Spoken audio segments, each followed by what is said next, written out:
Yeah, so in the Agikuyu community, the foundation of the society was based on the woman, because as I have said in the previous video, the woman was the carrier of the seed of the man to the successive generation. If you have not watched the other video, you can go and watch it. So I'd like to tackle a few things happening in our society today, but before I start, as always, I'd like to cite my findings from where I am from, and where I am from is the Agikuyu community.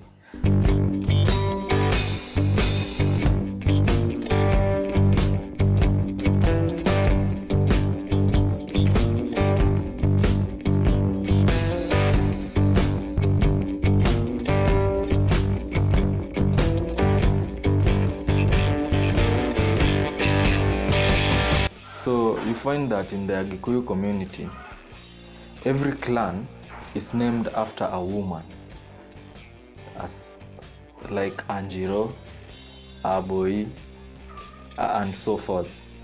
What's even more stunning is that all the Agikuyu clans claim that they come from the main woman, and the main woman is said to be Mobi.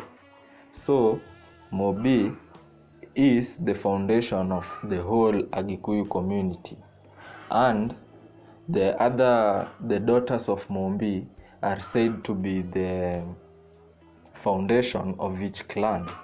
So you can see that the woman was very important in the sustenance of a community, as seen from the Agikuyu.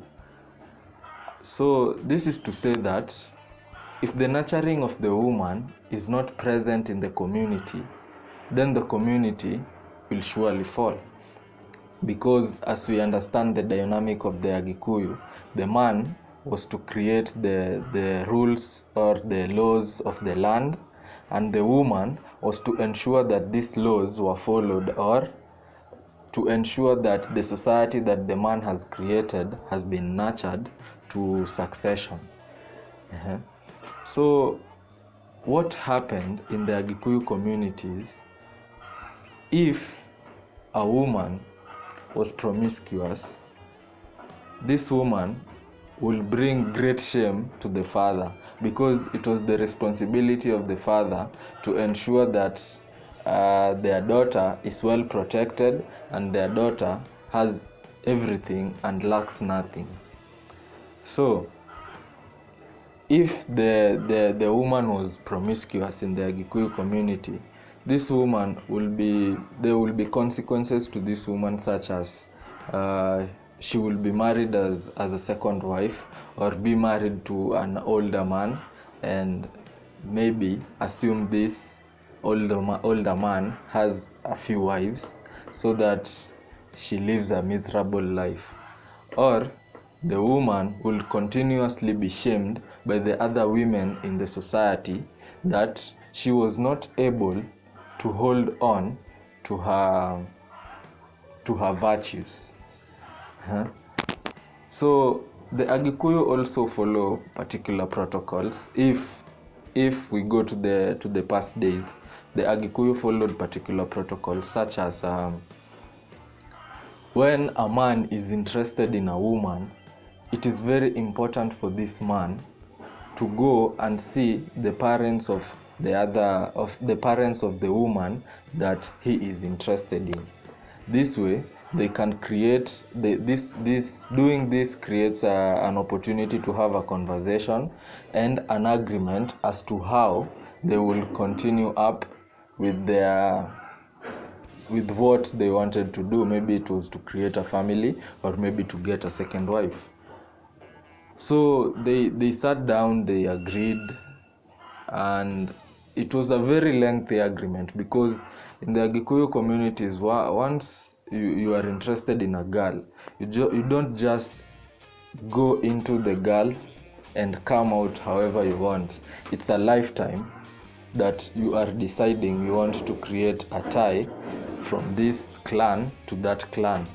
because the mixing of bloods was also very important in the Gikuyu communities. So in today's society, we find that women are very promiscuous, and what causes this promiscuity in women? I'd likely say that it's the message that it's being pushed to them, that the women are leaders, that these women are also independent. And if we judge from the ancient communities, we realize that women cannot exist independently, because it's not their work to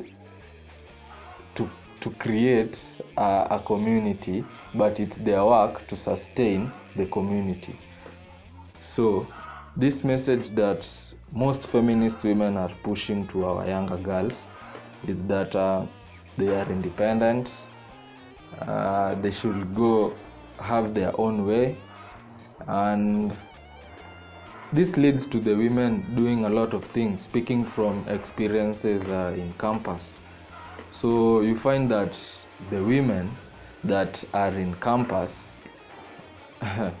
these women will sleep with multiple men without the awareness of their parents, or specifically the awareness of their father, because it's the father's responsibility to make sure that their daughter is safe and is provided for. So you find that these women are also introducing various chemicals into their bodies, like consumption of drugs, which leads to poor decision making and just having sexual intercourse anyhowly with any man and claiming that they are independent. So I'd also mean to say that the message that is being pushed by the feminist community claims that, or pushes the young girls to avoid submission to their father, and this avoidance of submission to their father leads to a society that lacks the foundation which is necessary for there to be revolutionary ideas. Because I'd like to use an example. An example is, so if you see a very beautiful woman in the streets of Nairobi, there's something that pulls you to this woman. But there's also a break, because I'm talking about the current society today. There's also a break that, as a man, if you are a conscious man, there's also that break of, no, she's probably a 3 or 4. And what do I mean by saying this? You see, a beautiful woman makes men do all sorts of things. A beautiful woman might make unconscious men fight. A beautiful woman might motivate men if the right protocols are followed, in that these men will compete between each other consciously, and the competition will be to the betterment of the society, since men in the society are required to provide security and stability. So if they compete for a particular beautiful woman, you find that the one who wins over this woman takes the trophy home. But the other men who are competing, there's also an improvement to them. So these men will develop the society or the community even further, because they had tried to get what they wanted, but they were defeated by another man. So another thing I'd like to add on this is, there's this movement online that is creating a very weird type of men. So you realize that these men, since they have understood that they have to provide and create security, so they make it their main purpose and you find out that these men become rich, these men become very prominent in the society, and they are influenced that if you do this, you will have all the available women to you. It's true, but it is also not a very righteous advice, because they are giving the advice that you can sleep with any woman that you desire, or you can just go your own way and do all the things that you wanted to do with women. But the reality is, since everything between men and women coming together is based on sex, the reality is sex is sacred, and you cannot just climb the ladder by creating your wealth. Then after you get at the top of the ladder, you start sleeping with very many different women.